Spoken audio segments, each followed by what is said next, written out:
Hello, my absolutely beautiful Aries friends, and welcome to your horoscope for April of 2022, where Aries this month, I get to say happy birthday to the second half of the Aries crew. So happy birthday if you are on this side. We'll be starting this month with the new moon happening in Aries, so still lots of energy happening to help you roll forward and really get set for your annual beginning. That's very exciting. Now we're also going to have Pluto going retrograde this month. The Jupiter-Neptune conjunction is also happening this month, and we will have an eclipse happening in the energy of Taurus. So lots going on this month. It's busy. It's also busy in the astrological community. We've got the second part of our Kickstarter going. There's lots of training going on through OPA, ESAR. There is a lot out there if you are interested in studying, learning, and advancing your craft of astrology. So all of that good stuff is in the description box down below. And if you are wondering who should listen to this video, also check that out in the description box down below. I've got it all covered for you, okay? All right, my beautiful Aries friends, let's get in here and talk about what's going on in this very busy month. All right at the beginning of the month on the 1st, we've got the new moon happening in the energy of Aries. Now, this is going to be at 11 degrees. So make sure you chart that 11 degrees of Aries in your personal chart, all right? Now, Aries, this is in the first house, and it's a new moon. So you're planting your seeds of intention to begin something new in your body, in your space, in your identity, how you identify yourself, in your external environment. And yes, this could even look like you're making a move in some way, shape, or form. So Aries, as we're rolling into April, just know you've got some wind in your sails to plant your seeds of intention to either begin something new or give a burst of air and burst of energy here to light that little Aries fire to get you moving in the direction you need to be going to be productive, okay? When we get to the 5th, we're going to see Venus move into the energy of Pisces. Now, Pisces energy is busy, busy, busy, which means, Aries, that even though you've got this birthday energy, and then you get this new moon rolling through, the Pisces energy, the 12th house space of quiet, retreat, working behind the scenes, a place of our own undoing, a place where we have to assimilate information, then transmit it and transmute it as well. This is a busy space for you this month. So it may not feel like April is just like, whoa, you know, you might be like, yeah, I've got a little wind in my sails, but also I'm working on some things behind the scenes. I'm even learning something behind the scenes, okay? Now, with Venus moving into the energy of Pisces and lighting up this 12th house space, first of all, Venus is exalted in the energy of Pisces, which means it's not the ruling space, but it's very happy, very comfortable, got a nice free flow working in the energy of Pisces. So throughout your 12th house time that we see Venus traveling here, I'm going to ask you, first of all, where have you needed balance? Has there been some information that came to your table, Aries? Did you get a diagnosis? Did you learn something? Has something changed in your life? And you've needed some help coming to some kind of peace and balance to actually accept that. Bring that to absorption. Bring that to culmination. You know, I think about service in the 12th house. Have you been needing to be of service in some way, shape, or form? Have you needed to have a little boost of energy that made doing things that were kind of unpleasant a little bit better? Venus will definitely be a helper here. And the big thing I think about with Venus traveling in this Pisces energy all the way until May 2nd is, where have you needed to give forgiveness? Where have you needed to work compassion in some way, shape, or form that Venus now pulls it in? If you have been working on a product or a project or something behind the scenes, Aries, this Venus here is still about money. So it may be pulling some things in, certainly things from the past that you've maybe already been working on, okay? On the 10th, we're going to see Mercury move into the energy of Taurus. Now, this is going to light up your 2nd house space. So this is income, how you make money, your creative talents that you go out in the world and you use them to make money, but also your possessions, the way you think about your possessions, your self-worth. Mercury being the planet of communication, as our quick moving Mercury energy slows down and gets into the confines of Taurus, it's not moving as fast. It is pretty single track focused. There's a lot of endurance that goes into your thinking. So if there's something that needed a lot of planning, you can be very deliberate and very focused in while Mercury is in Taurian energy. Now, one of the things I would tell you, Aries, this is a blessing to your second house. So what do you need to do, be thinking about, having conversation, making decisions about around your money? Right? Passive income. Do you have that going in your life? How do you need to communicate in ways that really rise and also demonstrate where you're at in your understanding of your self-confidence and your self-worth? This is a wonderful time to do that. But really, Mercury is so dang business savvy. Use this energy. Use it while it's in the energy of Taurus. Now, Mercury is going to move forward, get into Gemini, and then retrograde, and it will come back into the energy of Taurus. So just know, whatever you're getting in motion and you're working on and you're having conversations about and you're being focused and stubborn and deliberate about, you'll also have a chance to revisit that during the retrograde that we'll have in May as well, okay? When we get to the 12th, big day, big energy. It's the Jupiter-Neptune conjunction. Now, what I will tell you is a couple days in front and behind this energy, you may feel it pulling in already. I don't think it's the greatest energy to make big decisions under. I just don't. It can be almost too good. As Jupiter and Neptune come together in your 12th house, one of the things is this can be phenomenal for healing. This can be phenomenal for healing things from the past. This can be phenomenal for making your dreams come true in a craft that you wanted to take on, in understanding something that you maybe couldn't see, having a spiritual awakening, the connections that are available between the worlds from that 12th house, the spirit, the ancestors, your past, and an unwinding of something that you now understand at a different level. This is an energy that I think is so delicious because genuinely under this conjunction, Aries, anything is possible for you to meet your ideals and then expand them out.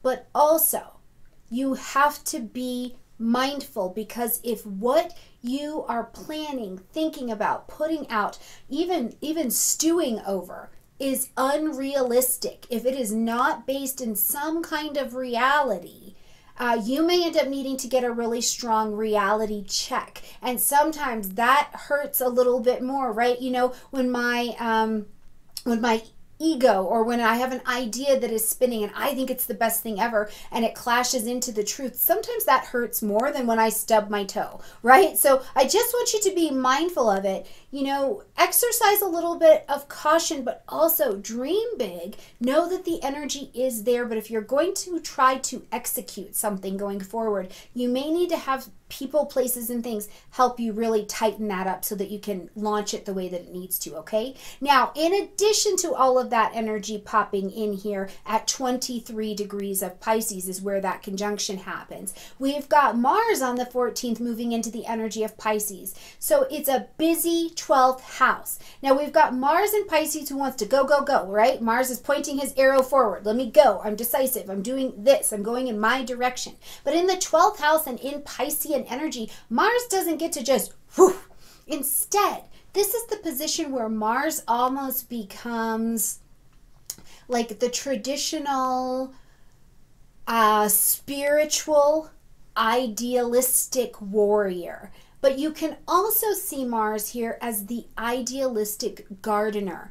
You know, getting that garden to grow. You have to get your fingers into that soil and encourage the striving. You have to create the right external and internal environment. Your vibration has to be in alignment with what you're saying you would like to experience in order to really let Mars and Pisces nurture your garden to a fullness. So the other thing I think is really good to think about with Mars in Pisces is what can you do to be of service to other people. This will be a great use of this energy because it's just not so decisive. Instead, it's kind of, okay, what can I do to make your day better? What can I do to help you? And it doesn't seem like that's a vague question, but when you're thinking about what's going on in your life, sometimes the pressure relief is just to go do something else for someone else. Now, last thing I'll say about it is Mars in the 12th house. Please make sure you are sleeping and you are hydrating because Mars in the 12th house can speed you up. It's highly energetic over here right now, so you do want to make sure that you're hydrated and getting some downtime, okay?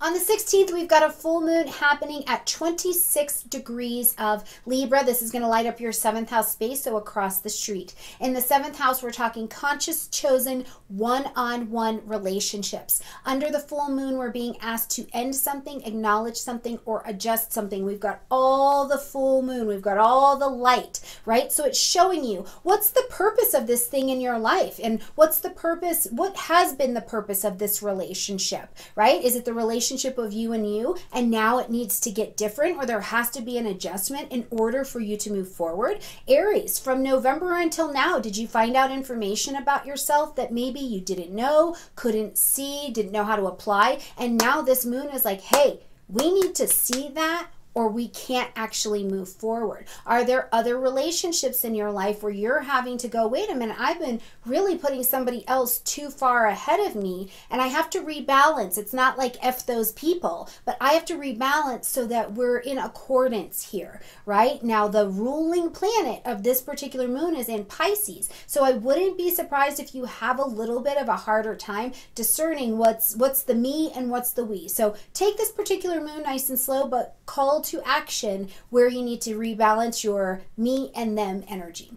On the 19th, we see the sun move into the energy of Taurus, lighting up your 2nd house space. So now we've got light, heat, life, vitality. We've got the sun, we've got Mercury over in Taurus. So making decisions, having conversations about your finances, your value, your possessions, all of that becomes absolutely abundant and available for you on this table. Now, with the sun in the energy of Taurus too, I am a Taurus and I think a lot about security, right? Do I have the things that make me secure? Am I grounded enough to be secure? So you may be having things like that calling your attention and making you move a little bit. So enjoy that energy because we're also going to get ready to have an eclipse there that will further stimulate this financial area for you, okay?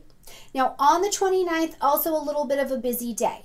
First and foremost, we're going to see Pluto stepping into its retrograde. Now, Pluto has been in pre-retrograde shadow time, so the slowdown since January of 2022, okay? So it's been slowing down, getting in position to take this retrograde. Now on the 29th, it takes the retrograde. A Pluto retrograde is a phenomenal time to go back into yourself, into your life, into your subconscious, into your journaling, and look at where your power struggling. Where are you struggling with a power dynamic in some way? And you need to recycle that. Where do you have thinking, actions, attitudes that are actually destructive and they're not useful anymore, and you can welcome a shift and a transformation? Where did you have situations in your life, in your past, especially about your career? This is retrograde in the energy of Capricorn, so Aries, in your career.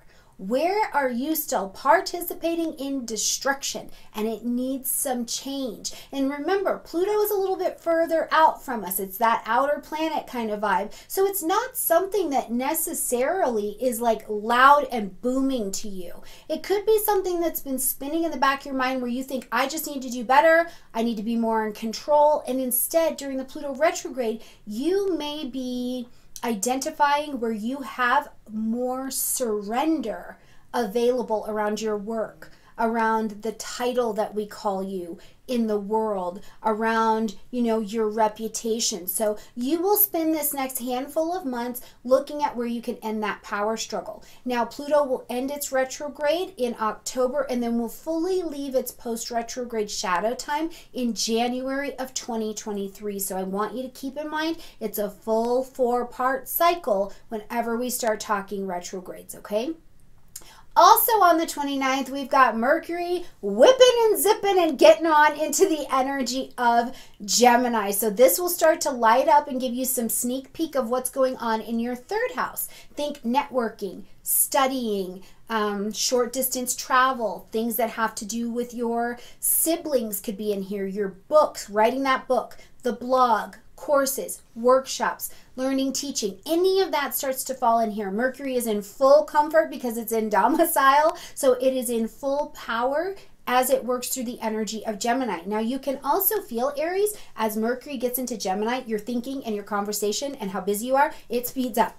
Right? So you can absolutely find that happening. So if you are also finding that you are having or being put into a position where you need to learn something new or network in a different way in order to learn something new, enjoy the experience. Try to enjoy the piece of this journey. Now, Mercury is going to retrograde in Gemini, so it's going to start its retrograde in Gemini, get all the way back into Taurus, and then it will need to come forward. But right now, let's enjoy a nice little forward motion of Mercury before we step back into that, that retrograde, okay?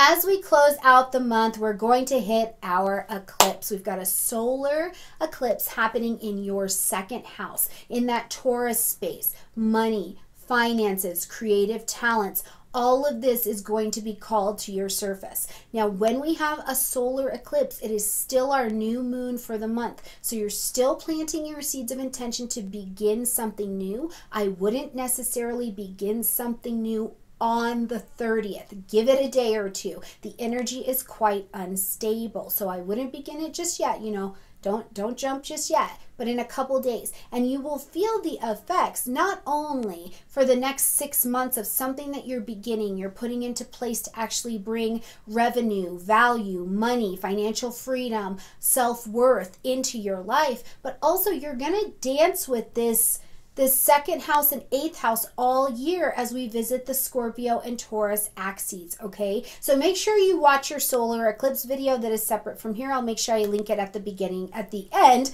of the video, all right? But as we have this eclipse happening throughout your second house, just know it is your plan.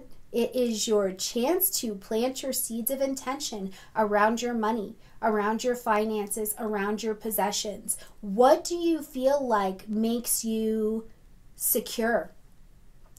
Do you feel like you have an understanding of your value? Do you feel like you have ownership over the things in your life so that if something ever happened, you know that you have what you need? Where are you at in your connection with your physical body, your root chakra energy, which is also about, you know, it's the creation energy. We create from this root chakra. It's the fire of sex, of intimacy, of life, but creation is what lives down here. We create people, we create jobs, we create identities from this root energy. So where are you in this root chakra alignment?